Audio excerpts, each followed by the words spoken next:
But the United States may soon deport hundreds of thousands of people who have been living in the country as part of a humanitarian program. The Supreme Court ruled on Thursday that the Trump administration can end temporary protected status for Haitians and Syrians in the United States. That status allows people from countries affected by war or natural disasters to stay in the United States. The court's decision could also affect people from 11 other countries. Florida is home to a large Haitian community. Reporter Christine Vasquez shows you how they're taking the news.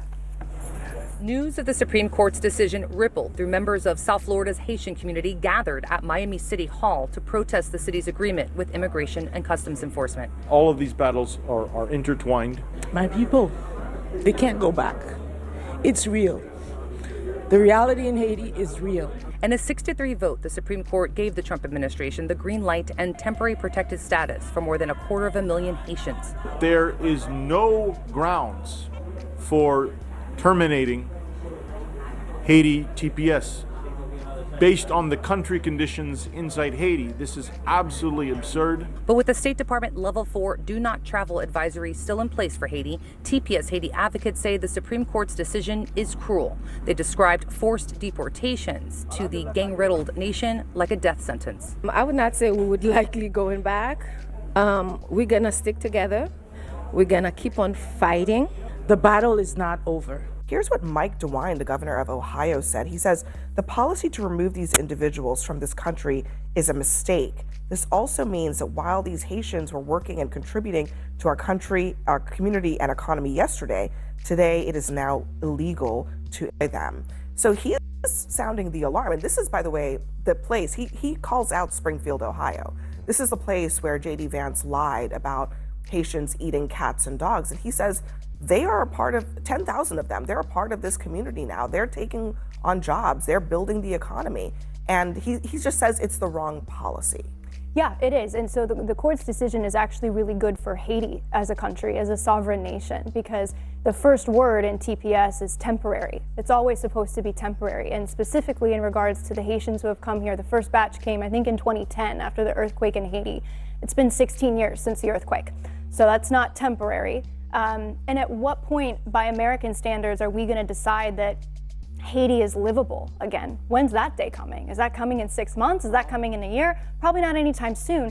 And one thing that doesn't get talked about is some of these TPS recipients, not all but some, have been doctors, lawyers, engineers, teachers who left Haiti. How is Haiti as a nation supposed to rebuild itself when we've brain drained a lot of their talent and planted them in Springfield, Ohio, where it's not fair to the residents of Springfield, Ohio either. And as a nation, we are legally obligated to our own citizens before we're obligated to anybody else.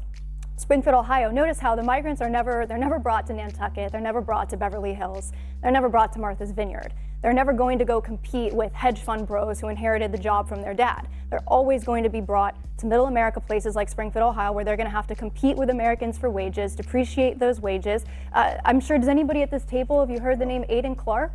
An 11-year-old boy? No? You guys don't know his name?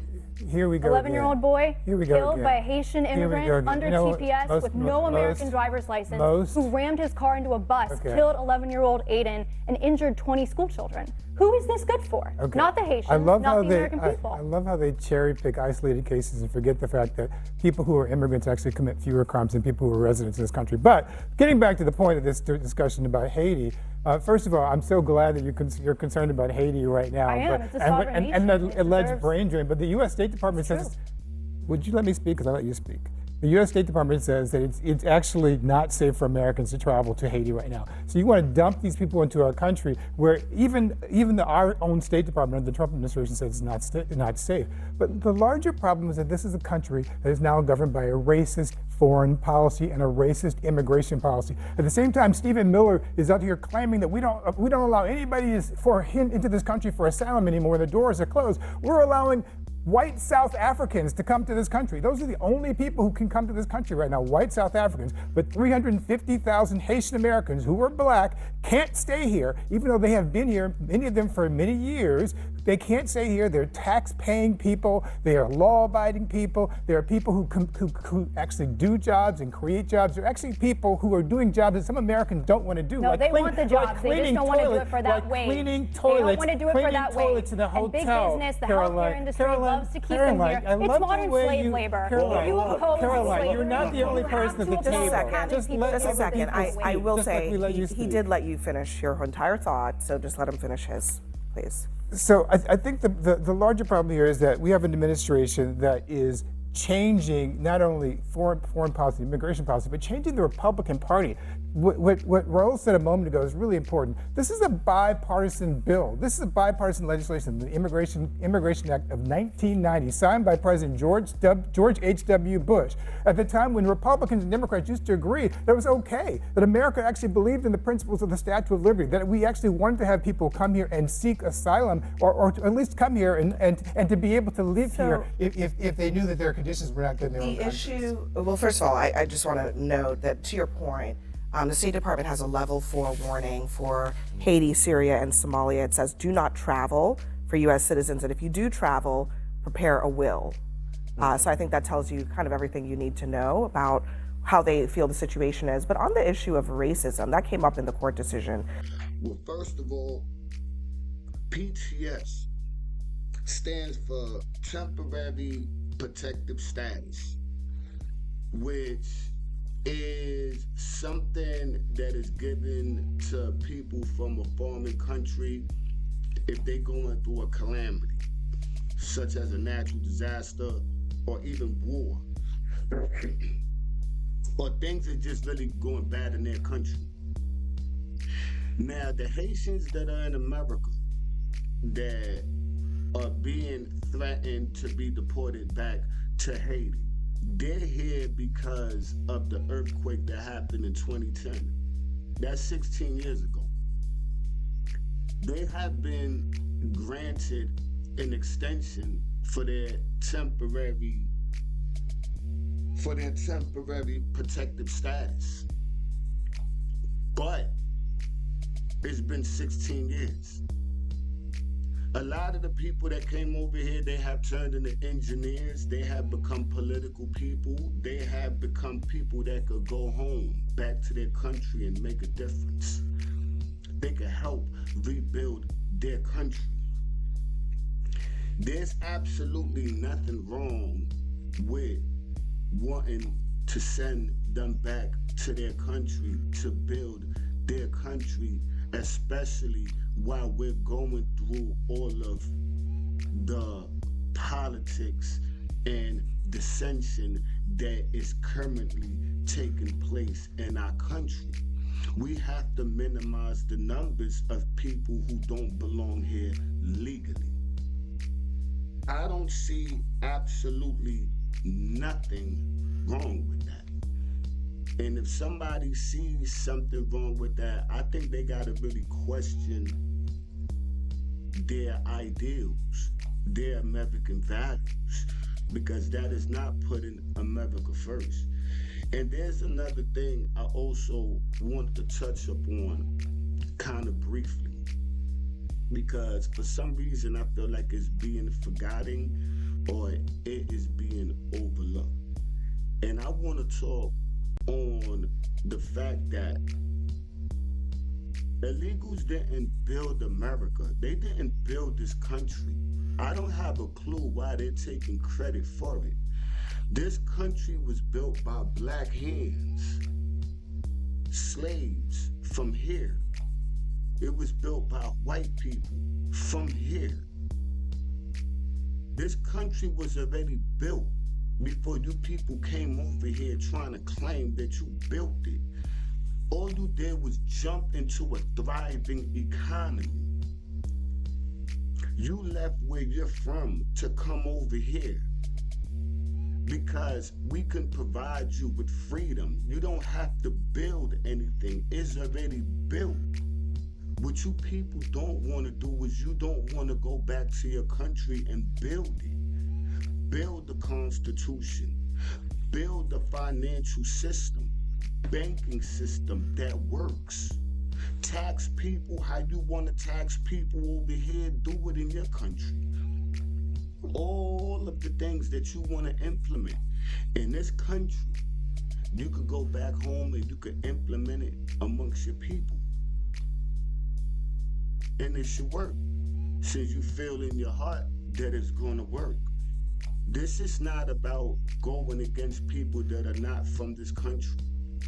You know, I believe everybody deserves equality. I believe everybody deserves an opportunity. But I also believe that there is a proper way to go about it. There is a legal way to go about it.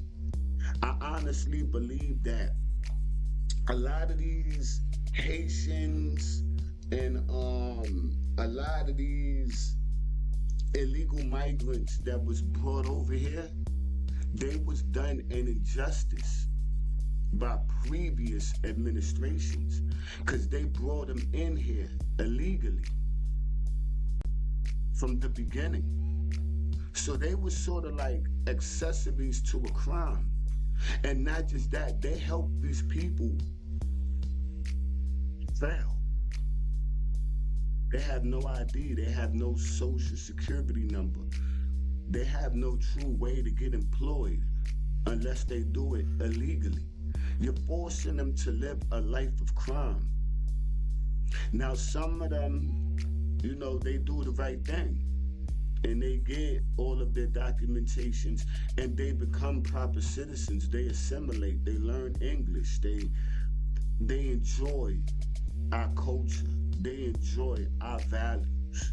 They stand beside us as brethren of America. Those are the people that we want here. We don't want the people that hate America.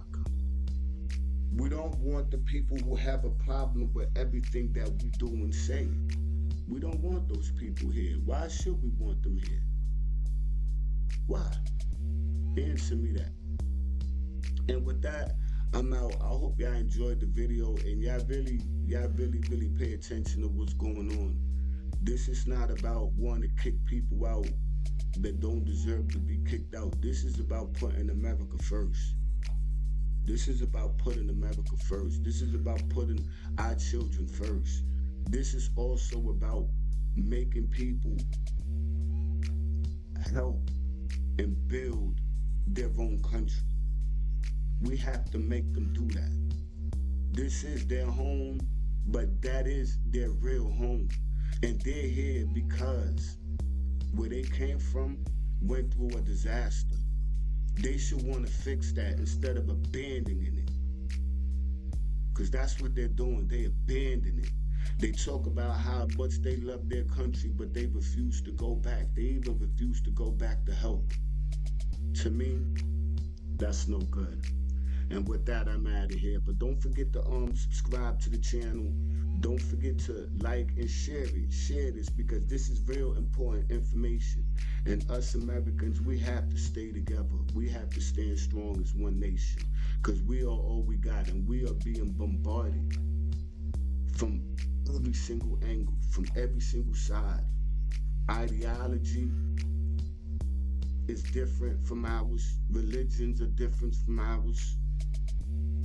We have to stand strong.